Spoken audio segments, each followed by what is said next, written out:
Hey everyone, it's DrRic. I don't have my slate today, so I can't say and action.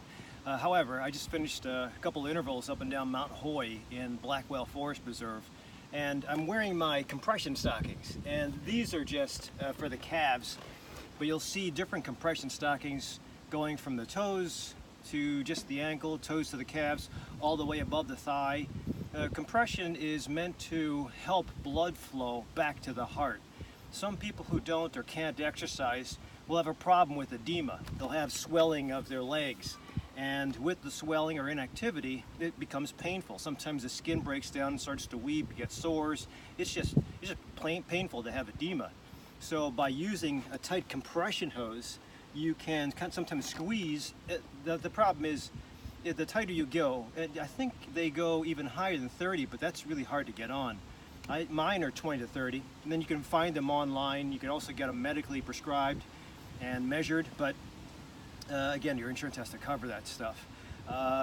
They are the harder, the stronger the compression, or the higher the number, the more difficult it is to get on. So you have to be careful. You have to know how to do it. As far as its uses, well, I used mine first for the Spartan run because they just looked cool, and I hadn't done any training, so I wanted to avoid cramps. I also used it when I took a group to Grinnell Glacier when we went hiking at one point in time. The use is, if you have stagnation, it'll help you move blood flow back to the heart.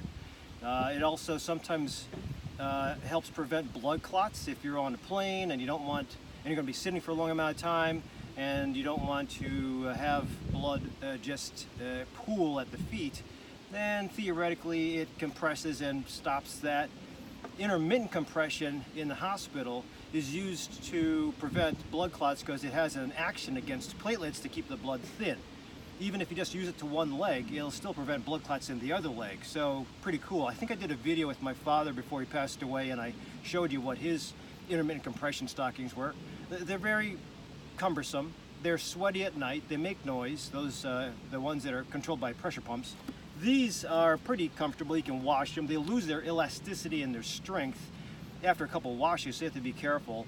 I think that in the 70s, you used to see commercials for pantyhose, and they always talk about being invigorated when you wear pantyhose. Remember Joe Namath did a commercial with that once, but it is pretty good. Now, the other theory for compression stockings is also, if you're, one is to help you if you don't move that much or you have weeping sores, it helps get fluid back up.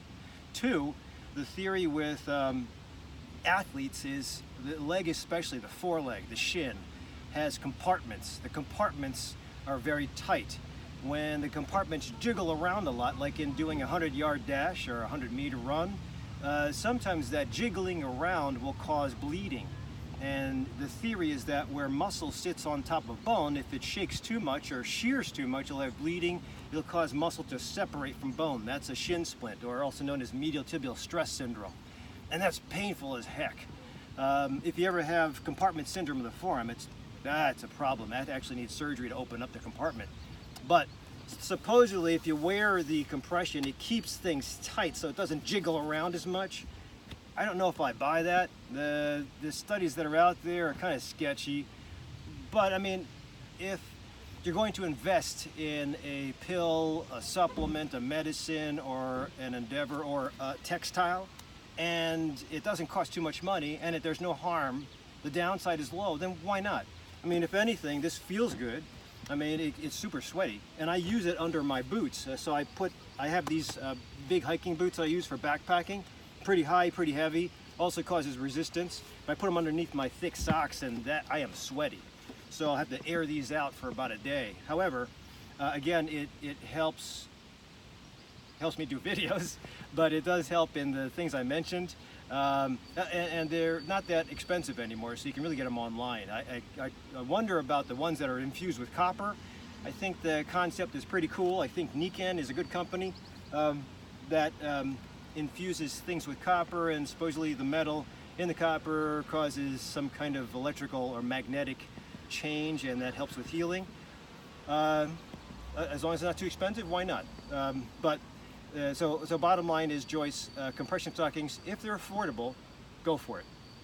If they're expensive or not covered by insurance, be careful. I'd rather have you, if it's affordable, just getting elastic, wrapping it up, keeping it on for a little while, and wrapping it off, unwrapping it. That will do the same thing, but you have to do the wrapping and the unwrapping, which is a pain, but it'll essentially do the same thing.